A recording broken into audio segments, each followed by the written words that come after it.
Ako po ay matahimik ngayon kung mapapansin ninyo kasi nag-aaral po tayo. Pinag-aaralan po natin ng rules of court kasi pareho naman yan eh. Hindi naman kami lalabas sa rules of court. Sir, sorry kahit Okay lang. lawyer po kayo, you think you're ready to be a senator judge po, kahit hindi kayo abogado, sir? Opo, isang karangalan po sa atin. Siyempre, maging senator judge. So, umasa po kayo na una sa lahat, ang dapat natin na ipangako sa taong bayan, tayo po ay patas. Tayo po ay parehas, wala po tayong tinititigan, wala tayong tinitingnan. Umasa po kayo. Possible daw na umattend si VP Sara. You think it's better for her to attend the impeachment trial, sir? Dapat siguro ang tanungin natin yung kanyang abogado, kung ano ang advice nila kay VP.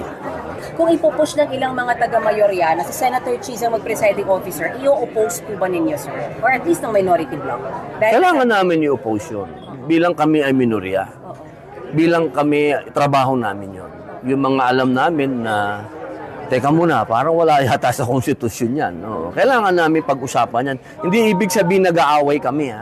Yun po ang trabaho ng minorya. I-check namin, check and balance namin yung majority. So for you, dapat si SP win talaga? Dapat. Dapat kasi, baliktad eh. Dapat,